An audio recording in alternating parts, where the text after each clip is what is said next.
وسبحان الله وما أنا من المشركين.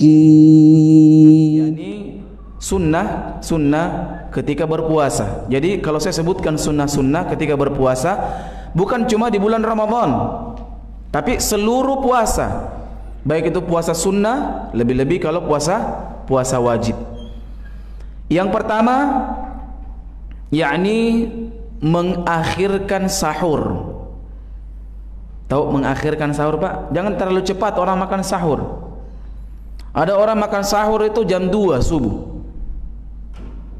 Setelah makan sahur, nonton sedikit,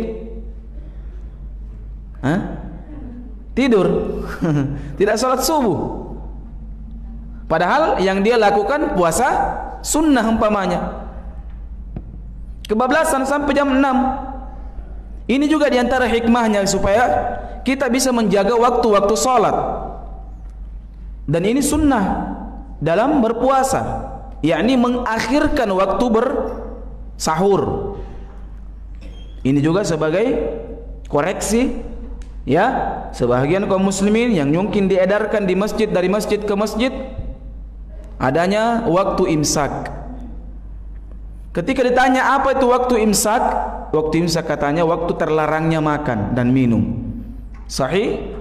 Ini perkara yang batil. Sebab Nabi SAW memberikan kepada kita satu amalan yang kalau kita amalkan maka akan mendapatkan kebaikan dari Allah Subhanahu wa taala. Dasar yang sebagaimana yang kita sebutkan tadi bahwa sunnahnya mengakhirkan waktu sahur, yakni banyak hadis. Di antaranya perkataan Nabi sallallahu alaihi wasallam ya, bahwa adapun waktu bersahurnya Nabi sallallahu alaihi wasallam yakni antara 50 bacaan Al-Qur'an atau 60 ayat bacaan Al-Qur'an.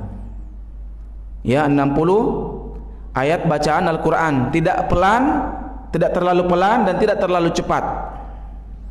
Saya sering saksikan orang-orang Arab, Bapak Ibu sekalian, kalau bersahur, maka itu setelah dia melakukan salat 2 rakaat setelah azan pertama.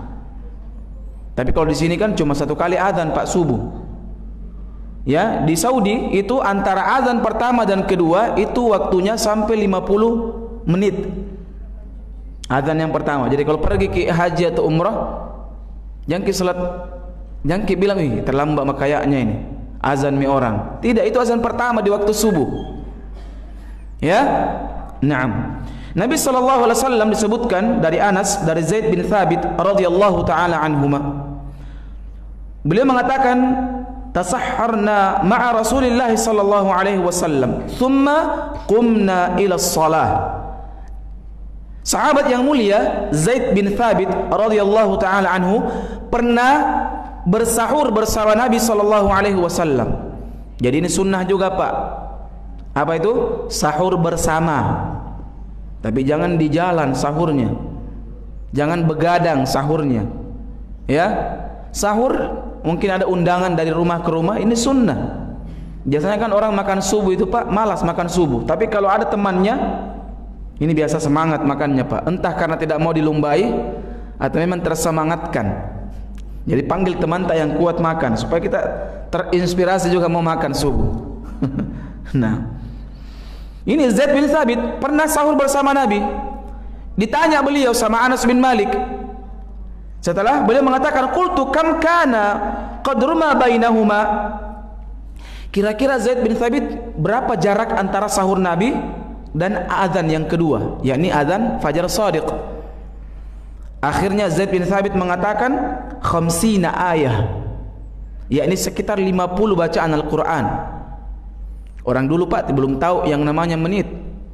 Beda sekarang mungkin sudah kayaknya 40 menit. Orang dulu tidak, bacaan Al-Quran. Ini menandakan bahwa para sahabat itu dekat dengan Al-Quran. Ya, dekat dengan Al-Quran. 50 ayat, dalam riwayat yang lain 60 ayat. Nah, dan ingat Bapak Ibu sekalian yang dimuliakan oleh Allah Subhanahu wa taala, jangan sampai kita meninggalkan sahur. Ya, kita mungkin habis jaga malam mungkin umpamanya. Pulang ke rumah, ya, makanannya mungkin kurang menggairahkan, paling tidak minum air putih, Pak. Kenapa? Karena pada sahur itu ada keberkahan. Barakah. Kan kita suka cari barakah, Pak. Ya, sampai-sampai melakukan perjalanan jauh ke sana, ke Kokbang untuk apa? Cari barakah. Ya, ini barakah kapangan. Ini barakahin makan sahur. Bukan ke Kokbang, Pak. Atau lumur riantang sana di Antang, Pak. Bukan itu berkah, itu kesyirikan. Kalau kita cari berkah di situ, Pak. Tapi berkah yang sebenarnya sebagaimana persaksian Nabi SAW. Nabi katakan tasahharu fa inna fis sahuri barakah. Nabi katakan sallallahu alaihi wasallam, bersahurlah kalian karena pada makan sahur itu ada keberkahan. Saya masih ingat, Pak, orang tua kita dulu, biar kita masih anak-anak dikasih bangun makan sahur, biar tidak berpuasa, Ki. Masih ingat, Pak, orang tua? Sekarang di kota jarang yang begini, Pak. Kenapa? Sibuk waktunya pagi. Orang-orang dulu dibangunkan, bangun nak. Masih kecil-kecil. Kenapa? Mungkin karena belum tahu orang dulu kalau dalil. Tapi amalannya banyak yang benar. Ya, seperti tidur mopang. Tahu mopang, Pak? Tengkurap. Itu dilarang sama orang-orang dulu. Kenapa? Karena tengkurap dalam Islam Nabi larang. Nah, orang dulu juga larang. Tapi walaupun banyak juga larangan yang lain yang tidak sesuai dengan syariat. Namun yang saya sebutkan ini secara khusus, ini orang-orang dulu Masya Allah dikasih bangun. Niatnya karena apa? Sekarang kita sudah tahu dalil bahwa pada makan sahur terdapat berkah. Nah,